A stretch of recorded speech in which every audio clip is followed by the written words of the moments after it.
Welcome to Himachal competitive. So guys, आज का ये video specially JOAIT post code 939 के लिए होने वाला है। इस वीडियो सीरीज़ में हम JOAIT का कंप्यूटर का सेक्शन पूरा का पूरा कवर करेंगे शुरू से लेकर एंड तक, जिसमें कि आपको C लैंग्वेज हो गया, HTML, SQL और MS ऑफिस भी कवर करवाया जाएगा। तो अभी तक आपने चैनल को सब्सक्राइब नहीं किया है तो चैनल को सब्सक्राइब कर लीजिए और इस वीडियो सीरीज़ को अपने दोस्तों को भी रेकमेंड करिए ताकि वो भी घर बैठे जो JOAIT की तैयारी कर सकें। बाकी इसके अलावा अगर आप चाहें तो आप हमारा पेड ऑनलाइन कोर्स भी ज्वाइन कर सकते हैं। इसमें भी आपको पूरा का पूरा कंप्यूटर का सिलेबस कवर करवाया जाएगा और ये जितने भी नोट्स स्टूडेंट्स को पढ़ाए जा रहे हैं इसका PDF उनको टेलीग्राम ग्रुप में भेजा जा रहा है और साथ के साथ जो है question bank with solution student को ग्रुप में प्रोवाइड किए जा रहे हैं। अगर आप भी ये ऑनलाइन कोर्स ज्वाइन करना चाहते हैं तो 400 रुपीज़ जो है इसकी मंथली फीस रहेगी। तो टेलीग्राम ग्रुप का लिंक मैंने डिस्क्रिप्शन में दे दिया है, आप उसको ज्वाइन कर लीजिए। वहाँ पे आपको सारा प्रोसेस जो है बता दिया जाएगा।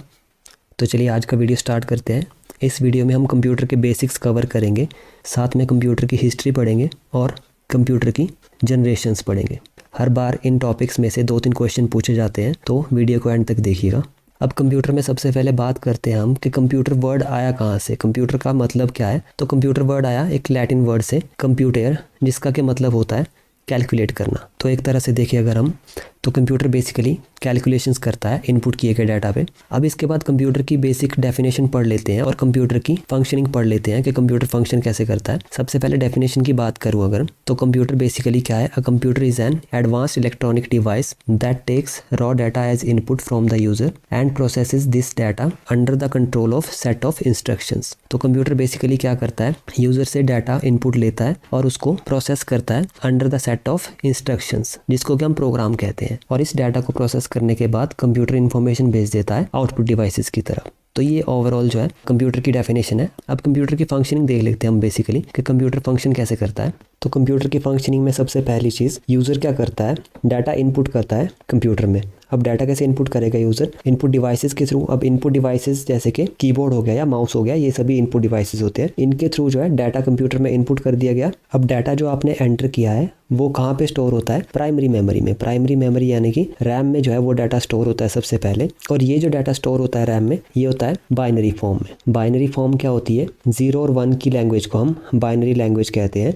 और 0 को आप कहेंगे ऑफ स्टेट और 1 को कहेंगे ऑन स्टेट, या फिर 0 को आप लो इनपुट भी कहते हैं और 1 को हाई इनपुट भी कहते हैं। तो जैसे ही आपने डाटा एंटर किया वो सबसे पहले कहाँ जाएगा, रैम में। बट आपने जो डाटा एंटर किया था वो किया था हाई लेवल लैंग्वेज में। हाई लेवल लैंग्वेज यानी कि जो ह्यूमन समझते हैं, और बाइनरी लैंग्वेज या मशीन लैंग्वेज कौन सी होती है, जो मशीन समझती है, यानी कि 0 और 1 की लैंग्वेज। तो यहाँ से आपने जो भी डाटा एंटर किया वो रैम में किस फॉर्म में स्टोर होगा, बाइनरी फॉर्म में। अब इस डाटा को प्रोसेस करने के लिए कहाँ भेजा जाता है, CPU की तरफ। और CPU जो भी डाटा प्रोसेस करता है उस प्रोसेसिंग के लिए डाटा कहाँ पे रखा जाता है, टेम्परेरली रजिस्टर्स में। अब रजिस्टर्स को वर्किंग मेमोरी ऑफ कंप्यूटर भी कहा जाता है, यानी कि रजिस्टर्स क्या होता है, CPU की खुद की मेमोरी होती है। अब CPU बनता है 2 पार्ट से। सबसे पहला अरिथमेटिक एंड लॉजिकल यूनिट, जिसको शॉर्ट में ALU कहते हैं। तो इसमें 2 सेक्शंस होते हैं। सबसे पहला तो अरिथमेटिक यूनिट, जो कि अरिथमेटिक ऑपरेशंस परफॉर्म करती है, यानी कि प्लस माइनस मल्टीप्लाई डिवाइड, ये सारे होते हैं अरिथमेटिक ऑपरेशंस। और दूसरा होता है लॉजिकल यूनिट। लॉजिकल यूनिट कौन से ऑपरेशंस परफॉर्म करती है, लॉजिकल ऑपरेशंस, यानी कि एंड ऑपरेशन हो गया, और हो गया, नॉट हो गया, नॉर हो गया, ये सभी लॉजिकल ऑपरेशंस होते हैं। इसके अलावा CPU और कौन से ऑपरेशंस परफॉर्म करता है, कंपैरिजन, जैसे कि ग्रेटर देन हो गया, लेस देन हो गया, या ग्रेटर देन इक्वल टू हो गया, ये सारे होते हैं कंपैरिजन ऑपरेशंस। तो डाटा जैसे ही प्रोसेस हुआ CPU में, उसके बाद प्रोसेस होने के बाद डाटा वापस कहाँ आता है, रैम में। बट रैम में जो डाटा होता है अभी वो बाइनरी फॉर्म में ही होगा। तो रैम से जब डाटा आउटपुट डिवाइसेस की तरफ जाता है तो उसको कन्वर्ट कर दिया जाता है ह्यूमन अंडरस्टैंडेबल फॉर्म में। और रैम, एक चीज़ ध्यान रखिएगा, रैम को वॉलेटाइल मेमोरी भी कहा जाता है। वॉलेटाइल मेमोरी मतलब चेंजेबल मेमोरी, जो कि चेंज होती रहती है। तो रैम में जो भी डाटा सेव होगा वो टेम्परेरली सेव होगा। जैसे ही आप पावर सप्लाई को ऑफ करते हैं तो रैम का सारा डाटा जो है लॉस हो जाता है। इसलिए हमें क्या करना पड़ता है, रैम से डाटा को सेकेंडरी स्टोरेज यानी कि हार्ड डिस्क ड्राइव वगैरह या फिर SSDs में स्टोर करना पड़ता है। ध्यान दीजिएगा, रैम और रोम यानी कि रीड ओनली मेमोरी, इसको हम प्राइमरी मेमोरी कहते हैं। और प्राइमरी मेमोरी किसे कहते हैं, वो मेमोरी जिसमें के उस डाटा को स्टोर किया जाता है जिस पे कंप्यूटर करंटली वर्क कर रहा हो। ये तो था कि बेसिकली कंप्यूटर फंक्शन कैसे करता है। अब यहाँ पे रजिस्टर और रैम के बीच में एक और मेमोरी इंस्टॉल की जाती है जिसको कहते हैं कैश मेमोरी। कैश मेमोरी का काम बेसिकली क्या होता है, ये उस डाटा को स्टोर रखती है जो कि CPU के द्वारा बार बार यूज़ होना है। CPU को कोई भी डाटा चाहिए होता है तो वो सबसे पहले रैम में चेक नहीं करेगा, कैश में चेक करेगा कि वो डाटा कैश में है या नहीं। अगर कैश में नहीं मिलता है वो डाटा, फिर वो जाके रैम को चेक करेगा। और एक और वजह होती है कैश मेमोरी को यूज़ करने की, रैम की डाटा ट्रांसफ़र स्पीड जो होती है वो थोड़ी स्लो होती है। तो इस वजह से रैम से डाटा जब सप्लाई होता है रजिस्टर की तरफ तो थोड़ा स्लो रेट पे होता है। इस वजह से CPU की ओवरऑल स्पीड जो है कम हो जाती है। तो कैश मेमोरी क्या करती है, यहाँ पे फटाफट रैम से डाटा उठाती है और CPU को ट्रांसफ़र कर देती है। तो इस वजह से CPU की ओवरऑल स्पीड जो है वो इम्प्रूव हो जाती है। तो ये तो थी कंप्यूटर की फंक्शनिंग, जिसमें हमने पढ़ लिया कि इनपुट जो है इनपुट डिवाइसेस के द्वारा दी जाती है, फिर वो कन्वर्ट होती है मशीन लैंग्वेज में यानी कि बाइनरी फॉर्म में, फिर डाटा जो है प्रोसेस किया जाता है CPU में और उसके बाद रैम में भेजा जाता है डाटा वापस, फिर आउटपुट डिवाइसेस के थ्रू जो है डाटा को हमें शो किया जाता है और आप डाटा को सेकेंडरी स्टोरेज में परमानेंटली स्टोर भी कर सकते हैं। इसके बाद कुछ टर्म्स आ जाती हैं जो कि कंप्यूटर से जुड़ी हुई हैं, जैसे कि हार्डवेयर क्या चीज़ होती है। तो हार्डवेयर कंप्यूटर का वो पार्ट जिसको आप फिजिकली टच कर सकते हैं उसको हार्डवेयर कहते हैं, यानी कि कीबोर्ड हो गया, माउस हो गया, CPU हो गया, ये सभी हार्डवेयर में आते हैं। सॉफ्टवेयर क्या चीज़ होती है, कंप्यूटर का वो कंपोनेंट जिसको आप फिजिकली टच नहीं कर सकते। सॉफ्टवेयर बेसिकली कंप्यूटर में फिल की गई इंस्ट्रक्शंस होती हैं, प्रोग्राम्स होते हैं जिसकी मदद से कंप्यूटर डाटा को प्रोसेस करता है, तो उसको सॉफ्टवेयर कहते हैं। उसके बाद डाटा, आपको पता होगा कि अनप्रोसेस्ड रॉ फैक्ट्स या फिगर को आप डाटा कहते हैं। कोई भी आप कंप्यूटर में इनपुट देते हैं ABCD XYZ, वो डाटा होता है। और इन्फॉर्मेशन, जो भी डाटा प्रोसेस होके आपके पास आता है उसको हम इन्फॉर्मेशन कहते हैं। और एक चीज़ यहाँ पे नोट करने वाली है कि इन्फॉर्मेशन जो होती है वो डिपेंड करती है डाटा और प्रोग्राम पे, बट डाटा जो होता है ना वो इन्फॉर्मेशन पे डिपेंड नहीं करता, डाटा इंडिपेंडेंट होता है। नेक्स्ट आता है इंस्ट्रक्शन। तो इंस्ट्रक्शन वो सभी कमांड होती है जो कि कंप्यूटर में पहले से सेव रहती है कि कौन सा टास्क जो है किस तरह से परफॉर्म करना है, उसको कहते हैं हम इंस्ट्रक्शंस। उसके बाद बहुत सारी इंस्ट्रक्शंस को मिला के बनता है एक प्रोग्राम और बहुत सारे प्रोग्राम्स को मिला के बनता है एक सॉफ्टवेयर। अब सॉफ्टवेयर भी अलग अलग टाइप के होते हैं, जैसे सिस्टम सॉफ्टवेयर हो गया, तो सिस्टम सॉफ्टवेयर की कैटेगरी में जैसे ऑपरेटिंग सिस्टम आ जाता है जिसको कि सिस्टम यूज़ करता है बाकी प्रोग्राम्स को रन करने के लिए। और एप्लीकेशन सॉफ्टवेयर कौन से होते हैं, जैसे माइक्रोसॉफ्ट ऑफिस हो गया या इंटरनेट एक्सप्लोरर हो गया, इनको हम एप्लीकेशन सॉफ्टवेयर कहते हैं। अब इसके बाद हम पढ़ेंगे हिस्ट्री ऑफ कंप्यूटर, यानी कि किस तरह के कंप्यूटर जो है पुराने टाइम में यूज़ किए जाते थे और कैसे कैसे जो है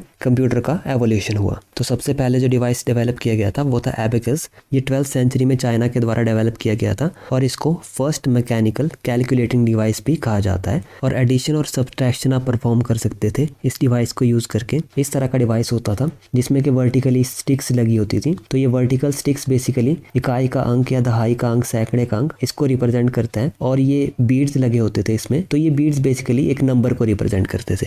और एबेकस 10th सेंचुरी BC में इजिप्ट ने डेवलप कर लिया था, बट इसका फाइनल फॉर्म किसने तैयार किया, चाइना ने। तो इसलिए एबेकस की इन्वेंशन का श्रेय किसको जाता है, चाइना को। और ये आजकल भी यूज होता है चाइना, रशिया और जापान में। अब इसके बाद कौन सा डिवाइस आया, नेपियर बोन। 1617 में इसको इन्वेंट किया गया था जॉन नेपियर के द्वारा, तो इसलिए इसका नाम रखा गया Napier bone. Napier bone basically एक एबेकस ही था और इसको स्पेशली मल्टीप्लिकेशन और डिवीजन के लिए यूज किया जाता था। और मल्टीप्लिकेशन के लिए जो टेक्निक इसमें यूज की जाती थी उसको कहते थे रैप्डोलॉजिया। तो रैप्डोलॉजिया को इन्वेंट करने का श्रेय भी किसको जाता है, जॉन नेपियर को। और यहाँ पे एक और चीज आप याद रखेंगे कि जॉन नेपियर ने लॉगरिथम भी इन्वेंट किया था। फिर नेक्स्ट आया पास्कलाइन 1642 में। ब्लेज पास्कल ने इसको इन्वेंट किया था, इसलिए इसका नाम पड़ा पास्कलाइन। ये एक इसको फर्स्ट मैकेनिकल एडिंग मशीन भी कहते हैं। ये पॉइंट भी आप याद रखेंगे, काफी बार एग्जाम में पूछा जा चुका है। और इसको भी एडिशन और सब्ट्रैक्शन परफॉर्म करने के लिए यूज किया जाता था।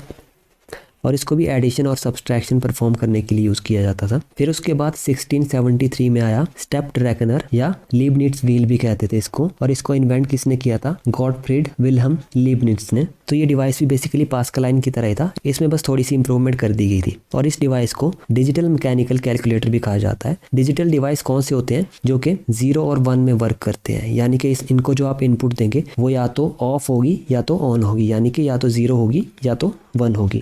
ऐसे डिवाइसेस को कहते हैं हम डिजिटल डिवाइसेस। नेक्स्ट इसके बाद आया कार्ड ऑफ होल्स, जिसको जोसेफ जैकवर्ड ने जो है इन्वेंट किया था 1801 में। इसको जैकवर्ड लूम भी कहा जाता था। और इस इन्वेंशन से टेक्सटाइल का वर्क जो है और भी ज़्यादा ईजी हो गया। फिर उसके बाद नेक्स्ट आया डिफरेंस इंजन। 1820 में इसको चार्ल्स बैबेज ने डिस्कवर किया था। तो चार्ल्स बैबेज को आपको पता होगा कि फादर ऑफ कंप्यूटर भी कहा जाता है, बट डिफरेंस इंजन उतना सक्सेसफुल नहीं रहा। ये बस बेसिक कैलकुलेशन परफॉर्म कर सकता था या फिर लॉग टेबल सॉल्व कर सकता था। फिर उसके बाद चार्ल्स बैबेज ने ही 1830 में इन्वेंट किया एनालिटिकल इंजन, जिसमें के मैकेनिकल अरिथमेटिक लॉजिक यूनिट थी और कंट्रोल फ्लो भी था उसमें। और एनालिटिकल इंजन को फर्स्ट जनरल पर्पस कंप्यूटर भी कहा जाता है। और एक और चीज़ इसमें याद रखने लायक ही है कि ये डाटा को परमानेंटली स्टोर भी कर सकता था, बट ध्यान रखिएगा डाटा इसमें जो स्टोर होता था वो मैकेनिकली स्टोर होता था। अभी तक इलेक्ट्रॉनिक मेमोरी की इन्वेंशन नहीं हुई थी। फिर नेक्स्ट उसके बाद आई टैबुलेटिंग मशीन, जिसको कि हरमन हॉलरिथ मशीन भी कहा जाता है। 1880 में इसको हरमन हॉलरिथ ने इन्वेंट किया था और पंच कार्ड का इन्वेंटर भी हरमन हॉलरिथ को ही कहा जाता है। अब यहाँ पे एक चीज़ नोट करने लायक है कि टैबुलेटिंग मशीन या फिर हरमन हॉलरिथ मशीन को फर्स्ट इलेक्ट्रोमैकेनिकल मशीन भी कहा जाता है। इससे पहले जो भी मशीन बनी वो फुली मैकेनिकल थी, बट ये जो मशीन थी ये इलेक्ट्रोमैकेनिकल थी। और हरमन हॉलरिथ ने एक कंपनी फाउंड की, टैबुलेटिंग मशीन कंपनी, 1911 में, जिसको के बाद में थॉमस जे वाटसन और चार्ल्स फ्लिंट ने एक्वायर कर लिया और इसका नाम बदल के रख दिया IBM, यानी कि इंटरनेशनल बिजनेस मशीन। तो IBM कब फाउंड की गई थी? 1924 में। फिर उसके बाद आई ट्यूरिंग मशीन, जिसको कि एलन ट्यूरिंग ने इन्वेंट किया था। ये जनरल पर्पस प्रोग्रामेबल मशीन थी। और एक चीज़ ध्यान रखिएगा कि एलन ट्यूरिंग को फादर ऑफ मॉडर्न कंप्यूटिंग भी कहा जाता है। Charles Babbage father of computer थे और एलन ट्यूरिंग को फादर ऑफ मॉडर्न कंप्यूटर कहा जाता है। फिर उसके बाद 1937 में इन्वेंट हुआ ABC कंप्यूटर, जिसका कि पूरा नाम था एटैनसफ बैरी कंप्यूटर। इसके इन्वेंटर थे जॉन विंसेंट एटैनसफ और क्लिफर्ड E बैरी। तो इन्हीं के नाम पे कंप्यूटर का नाम रखा गया एटैनसफ बैरी कंप्यूटर। तो ये कंप्यूटर पहला अनप्रोग्रामेबल इलेक्ट्रॉनिक डिजिटल कंप्यूटर था। याद रखेंगे इस चीज़ को, यहाँ से भी क्वेश्चन पूछा जाता है। और बाइनरी कैलकुलेशन का आइडिया भी इसी डिवाइस से आया था। फिर उसके बाद 1944 में हावर्ड एकिन ने इन्वेंट किया मार्क 1। मार्क 1 का एक दूसरा नाम भी है कोलोसस, या फिर इसको ऑटोमेटिक सीक्वेंस कंट्रोल्ड कैलकुलेटर भी कहा जाता है, शॉर्ट में ASCC। तो मार्क 1 को पहला प्रोग्रामेबल इलेक्ट्रॉनिक डिजिटल कंप्यूटर भी कहा जाता है। ये चीज़ भी याद रखिएगा, एग्जाम में इससे भी क्वेश्चन बन सकता है। नेक्स्ट उसके बाद 1945 में इन्वेंट हुआ ENIAC, यानी कि electronic numerical integrator and computer, जो कि पहला जनरल पर्पस इलेक्ट्रॉनिक कंप्यूटर था। इसको इन्वेंट किया था J. प्रेस्पर एकर्ट और जॉन मॉशली ने। ध्यान दीजिएगा, ENIAC को first programmable general purpose electronic digital computer भी कहा जाता है। फिर उसके बाद नेक्स्ट इन्वेंट किया गया एडवैक। एडवैक की फुल फॉर्म है electronic discrete variable automatic computer. इसको भी एकर्ट और मॉशली ने इन्वेंट किया था 1949 में। तो एडवैक में इतना कुछ याद रखने लायक है नहीं। उसके बाद नेक्स्ट 1946 से 52 के पीरियड में एडवर्ड विल्किस ने इन्वेंट किया एडसेक। एडसेक की फुल फॉर्म है electronic delay storage automatic calculator. तो एडसेक ऐसा पहला डिवाइस था जो कि स्टोरेज कैपेसिटी प्रोवाइड करता था। इससे पहले जैसा कि मैंने बताया कि स्टोरेज कैपेसिटी एनालिटिकल इंजन में भी थी, बट वो डाटा मैकेनिकली स्टोर करता था और यहाँ पे डाटा इलेक्ट्रॉनिकली स्टोर किया जाता है। फिर उसके बाद नेक्स्ट बना यूनिवैक। यूनिवैक की full form universal automatic computer, जिसको एकर्ट और मॉशली ने ही इन्वेंट किया था 1951 में। और ये पहला कमर्शियली अवेलेबल कंप्यूटर था। और अगर आपसे पूछा जाए कि फर्स्ट पर्सनल कंप्यूटर कौन सा था, तो इसका नाम था आल्टेयर, जो कि एक छोटी सी फर्म थी MITS। इसने इन्वेंट किया था 1974 में और इन्होंने इसमें प्रोसेसर यूज किया था इंटेल 8080। और उसके बाद IBM का पहला PCB मार्केट में आ गया था 1981 में और एप्पल का मैकिनटॉश आया 1984 में। इसके अलावा एक और चीज़ आप याद रखेंगे कि इंटेल 4004 जो है पहला कमर्शियली प्रोड्यूस्ड माइक्रो प्रोसेसर था। और माइक्रो प्रोसेसर की खोज किसने की थी? मार्शियन टेड हॉफ ने। अब इसके बाद कंप्यूटर की जनरेशन्स पढ़ते हैं। तो 1940 से लेके 56 के बीच के पीरियड को हम फर्स्ट जनरेशन में कंसीडर करते हैं। इस जनरेशन में हार्डवेयर कंपोनेंट कौन कौन से यूज़ किए जाते थे? वैक्यूम ट्यूब्स, पंच कार्ड्स और मैग्नेटिक ड्रम्स। मैग्नेटिक ड्रम्स को यूज़ किया जाता था डाटा को स्टोर करने के लिए। पंच कार्ड को यूज़ किया जाता था डाटा रिप्रेजेंटेशन, यानी कि प्रोग्राम वगैरह स्टोर करने के लिए। और वैक्यूम ट्यूब्स को यूज़ किया जाता था लॉजिक सर्किट्स के लिए। स्पीड उस टाइम पे कंप्यूटर्स की मिली सेकेंड में थी, जैसा कि यहाँ पे दिया गया है 333 मिली सेकेंड तक कंप्यूटर की स्पीड हुआ करती थी।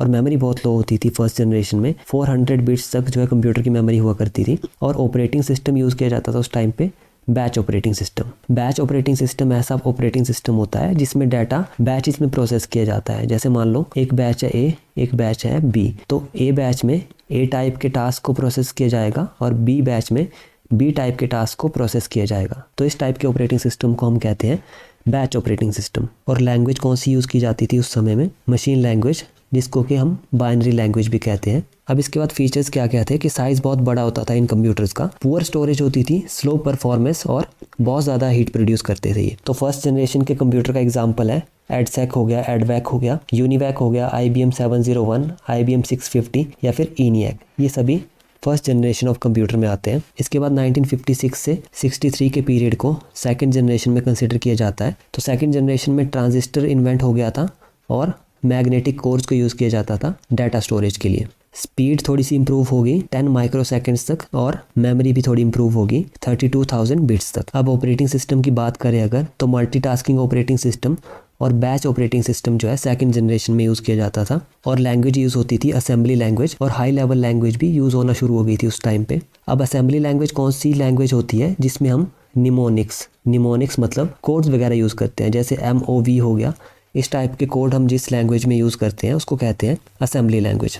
तो फीचर क्या क्या थे सेकंड जनरेशन के कि मोर रिलायबल थी, ये पोर्टेबल थी, यानी कि इधर उधर कैरी करना आसान होता था और कम हीट प्रोड्यूस करती थी। तो ये सब जो है इसके एग्जांपल हैं सेकंड जनरेशन के। हनीवेल 4000 हो गया या CDC 1601 हो गया, ये सभी एग्जांपल थे सेकंड जनरेशन के। फिर 1964 से 71 के बीच का पीरियड जो है थर्ड जनरेशन में आता है। इस पीरियड में इंटीग्रेटेड सर्किट इन्वेंट हो गया था पहली बार। अब इंटीग्रेटेड सर्किट कुछ नहीं है, बहुत सारे ट्रांजिस्टर्स को जो है एक प्रिंटेड सर्किट बोर्ड पे लगा दिया जाता है, तो उसको इंटीग्रेटेड सर्किट कहते हैं। और इसके अलावा हार्डवेयर कंपोनेंट में लार्ज कैपेसिटी की डिस्क यानी कि फ्लॉपी डिस्क जो है इन्वेंट हो गई थी और मैग्नेटिक टेप्स भी यूज़ की जाती थी थर्ड जनरेशन में। अब इसके बाद स्पीड जो है थोड़ी इंप्रूव होगी, 100 नैनो सेकेंड्स तक की स्पीड जो है थर्ड जनरेशन में मिलती थी। और मेमोरी की बात करूँ अगर मैं, तो 1,28,000 बिट्स की मेमोरी प्रोवाइड की जाती थी कंप्यूटर्स में। और दूसरी चीज़ ये कि कैश मेमोरी भी इन्वेंट हो गई थी थर्ड जनरेशन में। अब इसके बाद ऑपरेटिंग सिस्टम जो है real time operating system use किया जाता था थर्ड जनरेशन में और टाइम शेयरिंग ऑपरेटिंग सिस्टम। अब लैंग्वेज पे आते हैं, तो लैंग्वेज जो है हाई लेवल लैंग्वेज यूज़ होना स्टार्ट होगी एक तो, जैसे कि फोर्ट्रैन हो गया, कोबोल हो गया या एल्गोल हो गया। और मल्टी लेवल प्रोग्रामिंग ये भी थर्ड जनरेशन का ही एक फीचर था। याद रखिएगा पहले भी इसमें से क्वेश्चन पूछा जा चुका है कि मल्टी लेवल प्रोग्रामिंग किस जनरेशन का फीचर है, तो ये थर्ड जनरेशन का फीचर है। इसके अलावा स्मॉलर साइज होता था थर्ड जनरेशन में कंप्यूटर का और सस्ते होते थे, और DBMS भी इंट्रोड्यूस कर दिया गया था थर्ड जनरेशन में। अब इसके एग्जांपल्स IBM 360 हो गया, 370 हो गया, 168 हो गया, CDC 6600 हो गया, PDP 8/11 हो गया, ये सभी एग्जांपल हैं थर्ड जनरेशन के। अब इसके बाद आती है फोर्थ जनरेशन 1972 से लेके 2010 तक। तो इसमें स्पीड जो है 10 पिकोसेकंड्स तक की स्पीड थी। स्विचिंग डिवाइस यानी कि लॉजिक सर्किट जो है किससे बनाए जाते थे, तो इसमें यूज़ होता था IC यानी कि इंटीग्रेटेड सर्किट्स। दूसरा लार्ज स्केल इंटीग्रेटेड सर्किट और very large scale integrated circuit जो है फोर्थ जनरेशन में यूज़ होते थे। इसके अलावा एक और चीज़ यहाँ पे इन्वेंट हो गई थी फोर्थ जनरेशन में, माइक्रो प्रोसेसर। तो ये चीज़ मैं पहले बता चुका हूँ कि माइक्रो प्रोसेसर किसने इन्वेंट किया था। इसके बाद स्टोरेज डिवाइसेस में सेमीकंडक्टर मेमोरी जो है इन्वेंट हो गई थी यहाँ पे। विनचेस्टर डिस्क, मैग्नेटिक टेप्स और फ्लॉपी डिस्क जो है यूज़ की जाती थी फोर्थ जनरेशन में। अब operating system time sharing operating system use होता था, ग्राफिकल यूज़र इंटरफेस और डिस्ट्रीब्यूटेड सिस्टम। अब इसके बाद लैंग्वेजेस की अगर मैं बात करूँ, तो ऑब्जेक्ट ओरिएंटेड प्रोग्रामिंग जो है स्टार्ट हो गई थी यहाँ पे। हाई लेवल लैंग्वेजेस जैसे कि पास्कल हो गया, ADA हो गया, कोबोल 74 हो गया,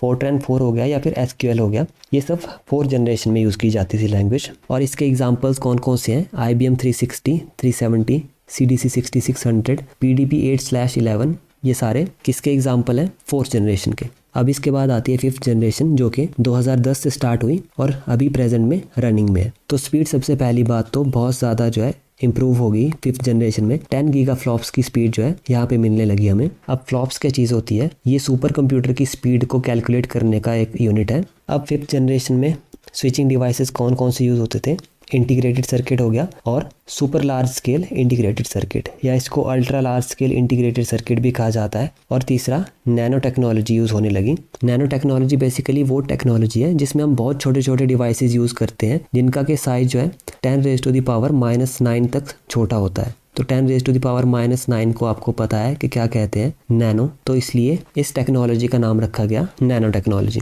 अब फीचर क्या क्या थे फिफ्थ जनरेशन के, एक तो पावरफुल सर्वर बना दिए गए थे, इंटरनेट इंट्रोड्यूस हो गया यहाँ पे, क्लस्टर कंप्यूटिंग स्टार्ट होगी और सॉफ्टवेयर डेवलपमेंट बहुत फास्ट होगी फिफ्थ जनरेशन में, और एक्सपर्ट सिस्टम जो है डेवलप कर लिया गया। तो एक्सपर्ट सिस्टम क्या होता है, आर्टिफिशियल इंटेलिजेंस को एक्सपर्ट सिस्टम भी कहा जाता है। इसके अलावा पैरेलल प्रोसेसिंग स्टार्ट होगी इस पीरियड में, और नेचुरल लैंग्वेज प्रोसेसिंग और वॉइस रिकॉग्निशन जैसे फीचर जो है आगे थे फिफ्थ जनरेशन में। अब एग्जाम्पल कौन कौन से फिफ्थ जनरेशन के, IBM हो गया, पेंटियम हो गया, परम हो गया, आर्टिफिशियल इंटेलिजेंस एप्लीकेशंस होगी या फिर रोबोटिक्स हो गया, ये सभी एग्जाम्पल हैं फिफ्थ जनरेशन के। अब इसके अलावा काफ़ी बार ये क्वेश्चन एग्जाम में पूछा जाता है कि फर्स्ट कंप्यूटर कौन सा था जो इंडिया में डेवलप किया गया था, तो इसका आंसर होगा सिद्धार्थ। 1986 में इलेक्ट्रॉनिक्स कॉरपोरेशन ऑफ इंडिया ने इसको इन्वेंट किया था। और एक चीज़ यहाँ पे ध्यान रखिएगा कि काफ़ी बुक्स में जो है आंसर सिद्धार्थ दे के रखा है, जो कि 1986 में इन्वेंट किया गया था। बट उससे कई साल पहले ही Tata institute of fundamental research ने टिफ्रैक नाम का कंप्यूटर जो है डेवलप कर लिया था। तो ये चीज़ ध्यान रखेंगे आप। अगर आपको एग्जाम में ऑप्शन में दिया होगा सिद्धार्थ, तो आप सिद्धार्थ टिक करेंगे। अगर वहाँ पे टिफ्रैक भी दिया होगा तो फिर आपका आंसर होगा टिफ्रैक। इसके अलावा इंडिया में डेवलप किया गया पहला सुपर कंप्यूटर कौन सा था, तो ये था परम 8000। विजय भाटकर ने इसको डेवलप किया था 1991 में। और दुनिया का पहला सुपर कंप्यूटर कौन सा था, ये था CDC 6600, जिसको कि सेमूर क्रे ने इन्वेंट किया था 1964 में। अब काफ़ी बुक्स में आपको मिलेगा कि क्रे 1 जो है पहला सुपर कंप्यूटर था, बट नहीं, सेमूर क्रे ने ही 1964 में CDC 6600 इन्वेंट किया था और इन्होंने ही 1976 में क्रे 1 इन्वेंट किया था। तो ये चीज़ भी ध्यान रखिएगा। अगर आपको ऑप्शन में क्रे 1 दिया होगा सिर्फ, तो क्रे 1 चूज़ करेंगे। अगर दोनों ऑप्शन में होंगे तो फिर आप CDC 6600 लिखेंगे। इसके अलावा कई बार ये क्वेश्चन भी पूछ लिया जाता है कि इंडिया का फास्टेस्ट सुपर कंप्यूटर कौन सा है, तो ये काफ़ी बुक्स में प्रत्युष दे के रखा हुआ है, जो कि 2017 तक फास्टेस्ट था। इसको सूर्य चंद्र राव ने इन्वेंट किया था। 3.7 पीटाफ्लॉप्स इसकी स्पीड थी। बट अभी लेटेस्ट 2021 में परम सिद्धि AI जो है फास्टेस्ट सुपर कंप्यूटर बन गया है ये इंडिया का। 6.5 पीटाफ्लॉप्स इसकी स्पीड है और इसका पूरे वर्ल्ड में 62nd रैंक है। इसको डेवलप किया था CDEC ने, जिसका फुल फॉर्म है centre for development of advance computing. इसका हेडक्वार्टर पुणे में है। और फ्लॉप, जैसा कि मैंने बताया, इसकी फुल फॉर्म होती है फ्लोटिंग पॉइंट ऑपरेशंस पर सेकंड। अब इसके अलावा ये आपके सामने लिस्ट है जिसमें दुनिया के सबसे फास्ट सुपर कंप्यूटर का नाम दिया गया है। तो ये कुछ इंपॉर्टेंट फैक्ट्स थे जो कि आपको बेसिक्स ऑफ कंप्यूटर या फिर हिस्ट्री ऑफ कंप्यूटर और जनरेशन ऑफ कंप्यूटर से पूछे जा सकते हैं। बाकी इन सभी नोट्स का PDF अगर आप चाहते हैं तो आप हमारा पेड ऑनलाइन कोर्स जो ज्वाइन कर सकते हैं। हर क्लास के बाद आपको ये सभी नोट्स टेलीग्राम ग्रुप में सेंड कर दिए जाते हैं और जैसे ही चैप्टर खत्म होता है तो उसके बाद हम 100-200 क्वेश्चन भी प्रैक्टिस करते हैं सेम चैप्टर के ऊपर। तो एग्जाम से पहले हमारा टारगेट है कि लगभग 8000 से लेकर 10,000 तक क्वेश्चन जो है हमने प्रैक्टिस करने हैं, ताकि 939 एग्ज़ाम में आप मैक्सिमम स्कोर कर सकें। तो अगर आप भी वो ऑनलाइन कोर्स ज्वाइन करना चाहते हैं तो डिस्क्रिप्शन में मैंने टेलीग्राम चैनल का लिंक दे दिया है, आप उस चैनल को ज्वाइन कर सकते हैं। वहाँ पे आपको सारी इन्फॉर्मेशन मिल जाएगी कि बैच को कैसे ज्वाइन करना है। और अगर आपको वीडियो पसंद आया हो और अगर आप चाहते हैं कि मैं इस सीरीज़ को ऐसे ही कंटिन्यू रखूँ, तो प्लीज़ एक लाइक कर दीजिएगा वीडियो पे, और हो सके तो वीडियो को शेयर भी कर दीजिएगा। Thank you so much.